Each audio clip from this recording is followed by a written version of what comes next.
Director of the Sales in Europe, and also Baptiste, Sauveplane, expert in connectors and cables from ESA. Good afternoon, everybody.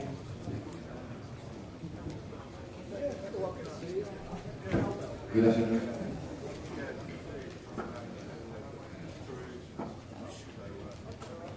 So our presentation is about the evaluation for specification of connector with press-fit termination technology. So here are the outline of the presentation. I will first introduce the topic. Then Gaby will present the press-fit technology and the evaluation we have performed in harsh environment, and then I will conclude. So to present the topic, in 2015 with Positronic, we started discussion regarding the suitability of press-fit technology for specification. Since Positronic press-fit technology is already adopted by some space users and also in the aerospace application, we thought it could be interesting to evaluate this technology and to see if it is compliant with our space requirement.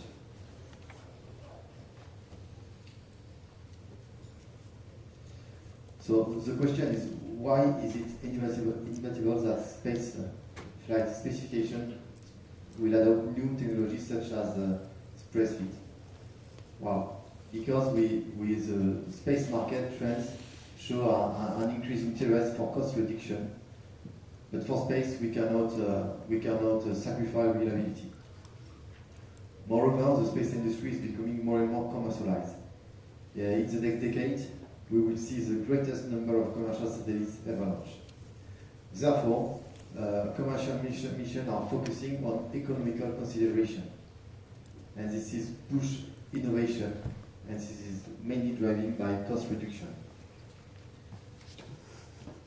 Therefore, the trend of adopting proven technology for scientific or military mission to commercial mission will reverse in the years to come, and more military and scientific mission will accept new technology based on the heritage acquired from commercial mission. And this is in the objective to increase competitivity of the space industry. So, what are the possible ways to improve competitiveness of the industry? Well, first we can say that we can develop components that perform better. But for connectors, connector performances satisfy most of our application.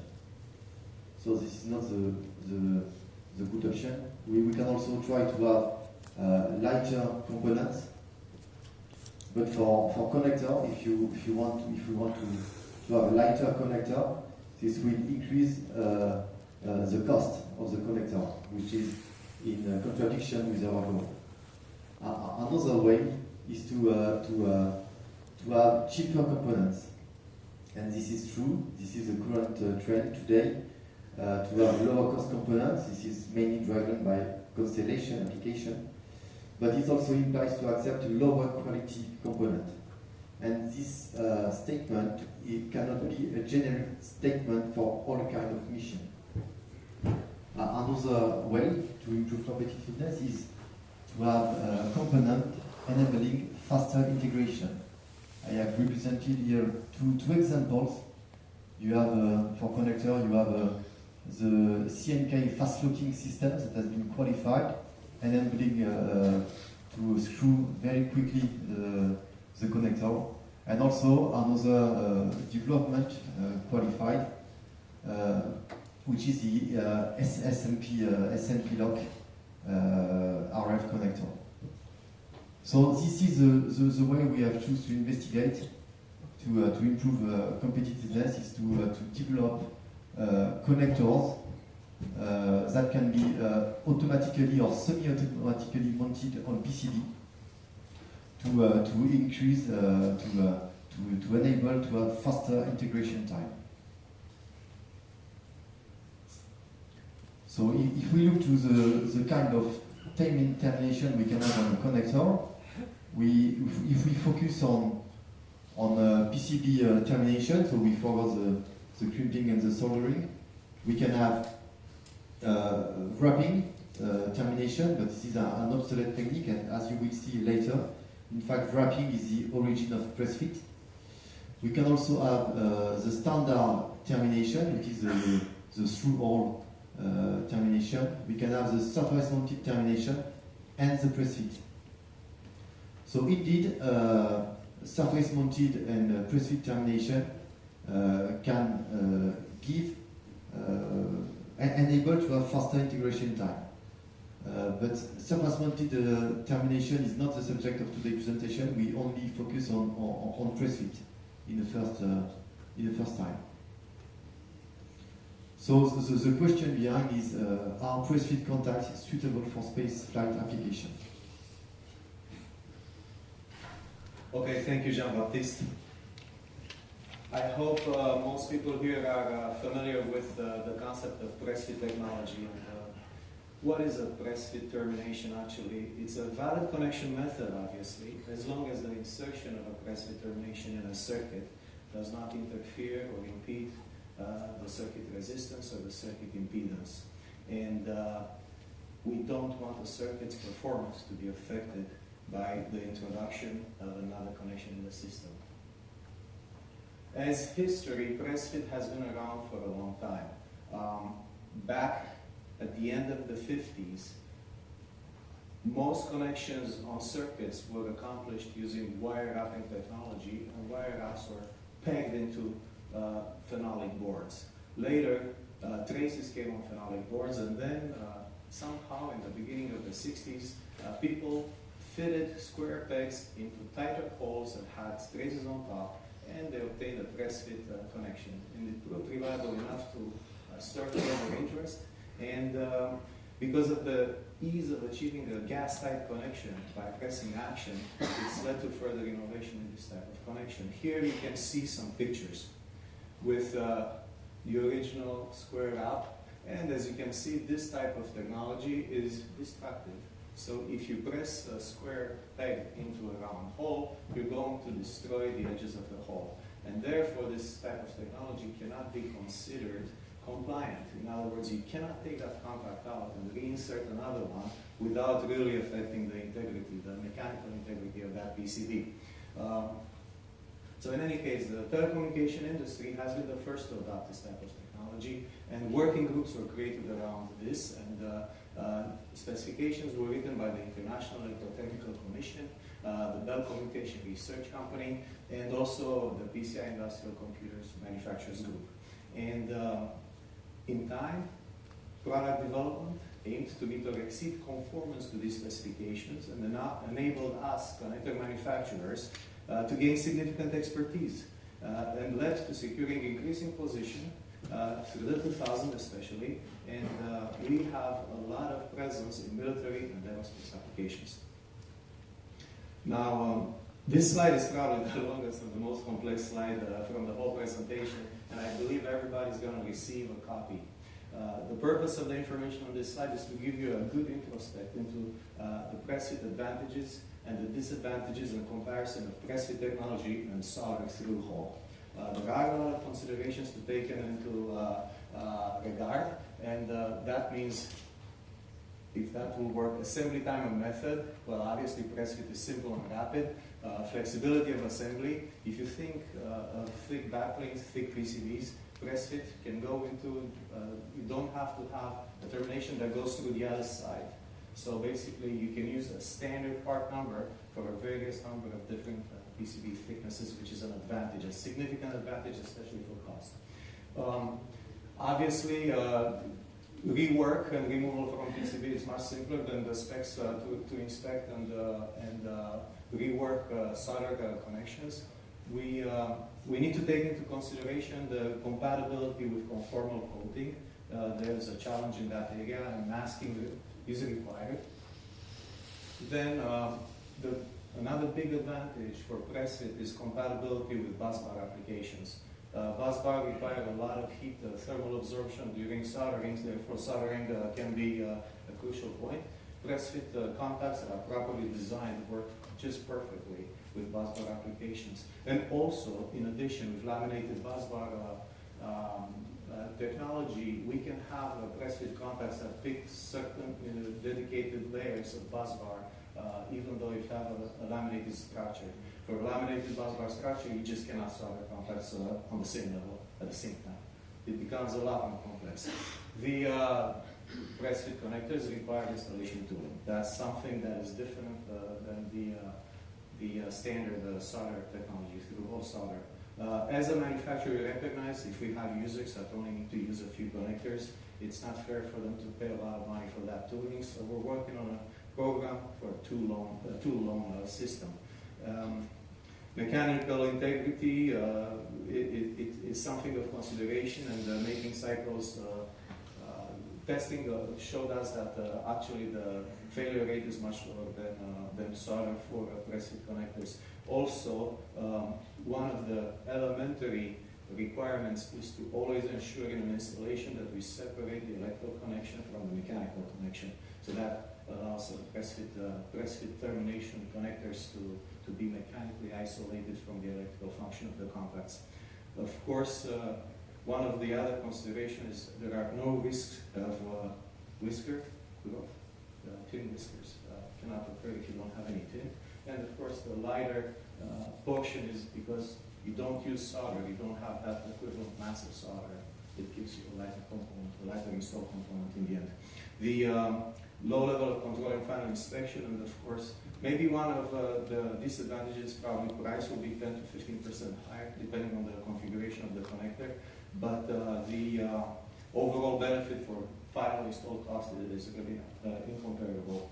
Now, the International Electrotechnical Committee has done some search to show failure rates for various types of connections, and it seems that the press fit technology has the lowest failure rate of all, including manual solder. It's like 100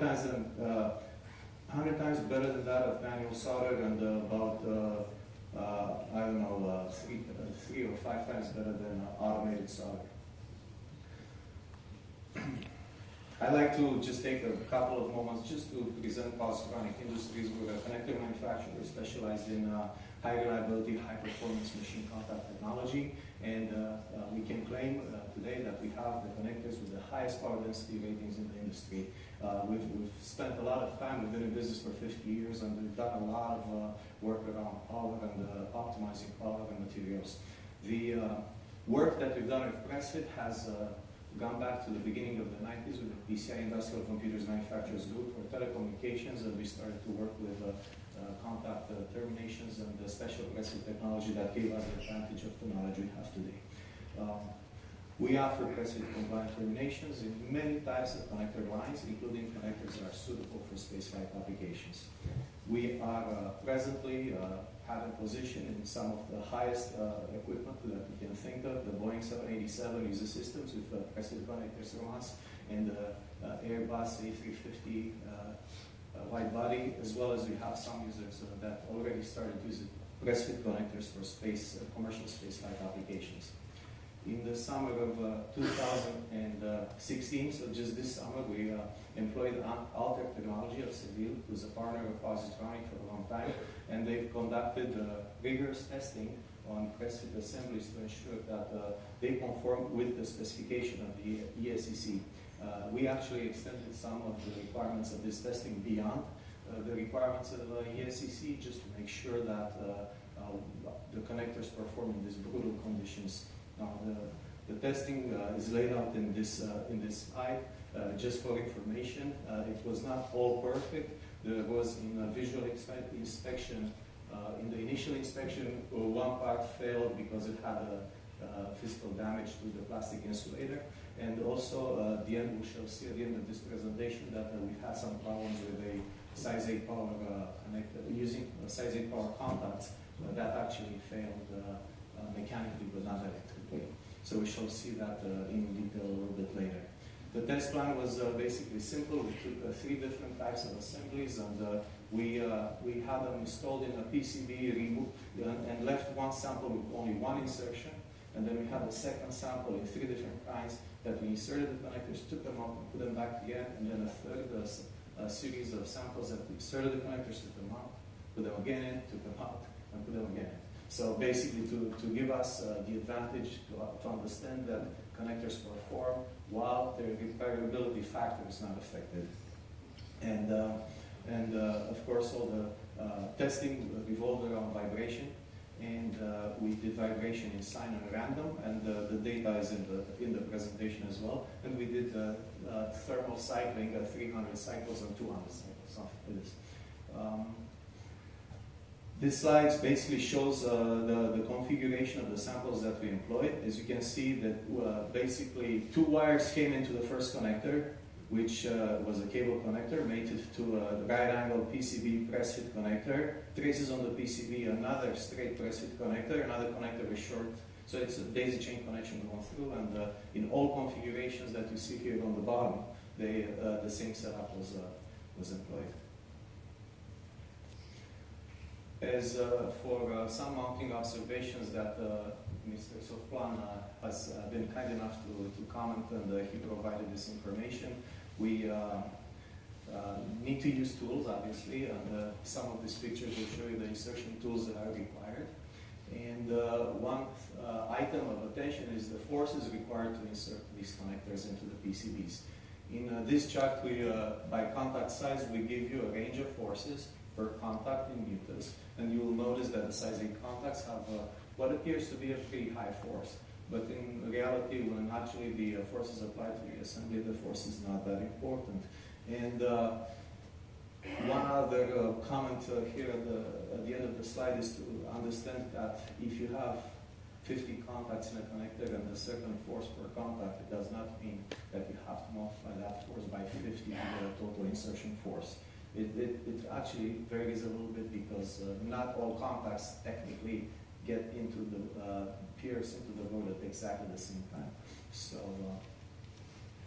and this is an overview of the report that we have received from Alter after all of the battery of testing that has been applied. This includes electrical measurements before, during, and after the test. And as you can see, all the electrical testing has passed successfully. That gave us a very good indication that we're on to something interesting for the community. And so we moved on to show you some more details here about the electrical test results. The sinusoidal vibration test results, we detected no microcuts, and the random vibration test results, no microcuts were detected as well. And on the last section in the presentation here, it is shown what was the electrical resistance between the contacts and the PCB at the level of the interface, of the press fit interface. And these are all sub-million values. So you could see here that you got between 0.11 to 0.986 in some maximum value after the vibration thermal cycling.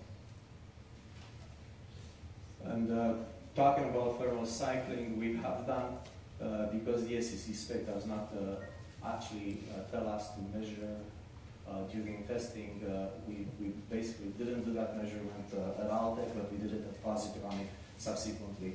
The part that is interesting to observe is that the evolution of resistance, of serial resistance in these circuits with temperature, it's constant. It doesn't matter what contact size you have, but if you look at minus 55 Celsius, you have around 70-something% of the initial resistance at ambient temperature, and then when you go up to 125 Celsius and you measure the circuit, you will notice about 130% of the initial resistance. So this variation of resistivity in the circuit in relationship with temperature stays pretty much constant regardless of the size of contact or the number of contacts that you have in the circuit, which is good. And we also did not measure any microcuts, any interruptions in the circuit during this temperature measurements.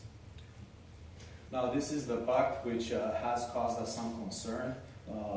These are size 8 power contacts that are installed in an 8W8 connector and they're pressed into the board. And after the vibration and the thermal cycling, we noticed damage, cracks into one contact, especially cracks in the PCB. Apparently there's a lot of sideway pressure into the PCB made out by the force, inherent force of the contact geometry. And also later we noticed that the PCB surface has been delaminated in certain points.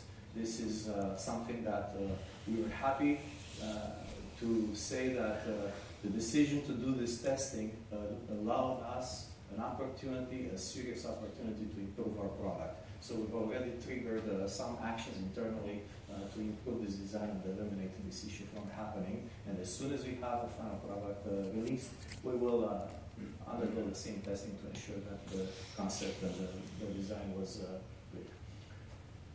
With connectors employing size 22 and size 20 contacts, there were no defects and no concerns. Beautiful picture showing gas-type connections at all the levels, no interference with the PCBs whatsoever, and no microcuts. After all of the testing, nothing was significant to take into concern, in any elements of concern. The one other mention that it's important is the fact that after removal from the PCB, there are residual traces of plating flakes. So obviously the insertion and removal of contacts into the PCB will create some residual flakes of plating. And this denotes that we will need to write a method to instruct customers who need to repair boards what to do and how to do in terms of cleaning and re-inspecting the boards before the reinstallation into the PCB. But those are the only items that require some specific attention. So I'm going to let Mr. Sauveplane to take over with the conclusion. And thank you. So what we can say about this study is that first we have shown that for size 20 and size 22 termination, we saw absolutely no damage, and we can say that up to now, up to the testing we've done, this technology seems to be compliant with our requirement. For the size 8, we have even if we have not noticed electrical failure, we can consider that from a mechanical point of view, this is not acceptable, and we will have to. And Positronic will have to redesign the contact and to improve the situation, to have the same observation as the one we made on size 20 and size 22. One thing also very interesting is the creation of metallic particle after the removal of the connector. This creation of metallic particle is inherent to press-fit technology. This is something we cannot avoid, we have to live with, so we have to implement procedure, cleaning procedure, inspection procedure, to be sure that this particle will not create after a damage. So we can say from our point of view that this is a good start. We didn't show a stopper, something that would have killed this technology. But we still need to perform further investigation. And other investigation, for instance, would be to investigate the influence of PCB varnish on the termination, the effect of a multiple deconnection on press-fit termination to see if there is an influence. We also have to establish some requirements, some specifications about the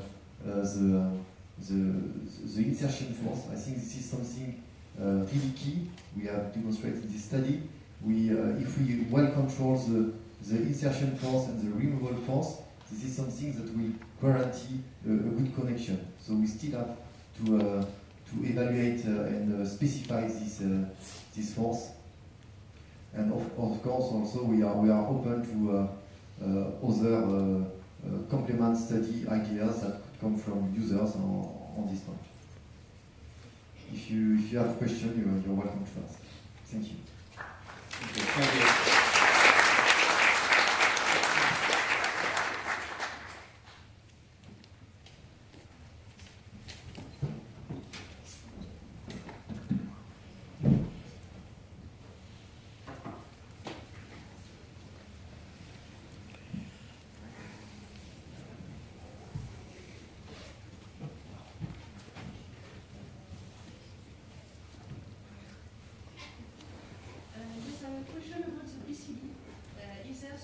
documentation or recommendation in terms of thickness or material used for the PCB? I can answer. There is no limitation on the thickness of the PCB, and we specify the dimension of the drill holes, and we specify the finished hole sizes for the different types of contact terminations. We'll give you the thickness of the plating requirement depending on your requirement as well. And the performance that you need to accomplish, we have a table with dimensions for every type of contact, and that is something that you can use as easy reference to design your PCB. In this study, the PCB was a space PCB, polyimide PCB, with a nickel thickness of 5 micron of gold. 5 micron of gold is plated through the thickness of gold. Which material are you using for the stone? For what? The metal in the stone? Gold. Gold. Oh, the traces were copper with gold plating. Okay.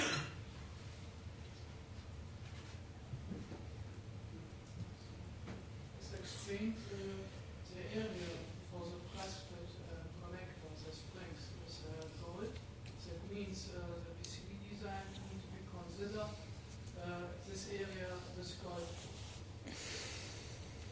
I'm sorry, can you repeat? The area of the connectors for the through-hole parts, this area must be is gold at least. It's plated with gold. Plated Yes, gold, yeah. of course. And how you will handle for the machine soldering, vapor soldering, the other activities, the solder activities, you will cover this with a tape or before this activity to do that? Well, that's a good question, but the question that I have to answer with the question. If you're going to go through the wave solder process, why do you need a press fit connector? Yeah. You can use a connector with dip solder terminations if that is more convenient. Press fit technology is there to give you options when it becomes inconvenient to use solder terminations. For instance, if you have to solder by hand, the inspection process becomes more complex. The consistency of your assembly becomes a little bit susceptible to questions, and so on. So if you have a thick board components on both sides, you cannot go through wave solder, then press fit is the way to go. The other question, the inspection is not defined at least. That means you will do this with X-ray, or how you will have the assurance that the connection is given and nothing is damaged. One key measurement is the insertion force. If your insertion force is in the range specified, this will guarantee that you have a good press fit connection. For the inspection after removal, to be sure that there is no copper particle, gold particle, this will have to be defined. The way to inspect and the way to clean. We did not yet work on it. The last question is results from the rework for removal of the connector. You said this will need to be verified, and when you will get results about I'm sorry, can you repeat? the rework activities? It's not really defined. If you need to remove the The removal. yeah. Okay. The procedure, you're referring to the procedure for the removal and reinsertion in the PCB. I think that we will address that to begin with on a case-by-case basis. So if you need the instructions, if you need help, we'll address each requirement in part. And this will give us some time to define a process, and we'll cooperate to figure out what is best to include in this process and how to capture pretty much a universal set of rules. It's work in progress. But if you need something tomorrow, that's what we're here for, to give you information right away. Okay. Thank you.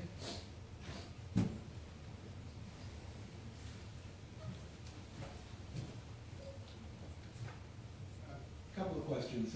The first one is, why didn't you highlight the main reason why press fit or compliant pins were introduced in the first place? And that has to do with the fact that as boards started getting thicker and more layers, you started getting damage during the soldering operation because of the coefficient of thermal expansion in the different directions in the board. Is that something that you don't see in the space environment, that the boards are going to get thick enough where that might be an issue? Well, it's a good question. In one of the points that were in that advantages slide, I just skipped it. But obviously, a connector with dip solder tail that you need for a very thick board or a backplane would need to be custom, first of all. You need a long tail, that's custom. And the second item is that the heat absorption, the heat required to ensure that the solder wicks all the way up in that hole is going to be significant. It has potential to damage the board. And we've seen that in the past. Again, what happens is the barrel itself stretches Extends more more than than the plastic does Yeah. to separate the traces from the Yeah. barrel. The second question is, have you looked at reducing the normal force on your compliant pins? If you do so, you'll find that the particulate matter on the rework will go away.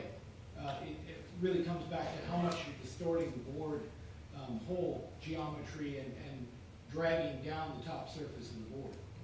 In this process, we did some measurements. We measured the surface roughness of contacts at the specifications around 63 microinches on new contacts that we used. We measured the ones that we make around 20 and change. And after the first insertion, the surface roughness becomes 12 to 15. So there's compression.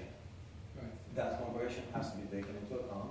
And in terms of press fit technology, we call our technology compliant.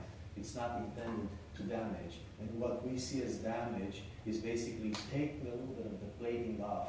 And I don't think that playing with reducing the force would be the better choice, because then you increase the resistance of the connection. But we could talk about it offline. The last comment or question is, have you looked at automotive data where they've produced billions of contacts and are using it every day in minus 40 to 125 degrees C conditions? Yes. And the answer is most of those are rigid, not compliant. When you extract them, you'll see bare material left over. And you cannot, for spaceflight applications, you just cannot claim repairability if that condition occurs. Well, having worked in the auto industry for about 20 years, I can tell you that that's not the case. And you will probably be benefiting from looking at that. Sure. It would be definitely an interesting topic. Thank you.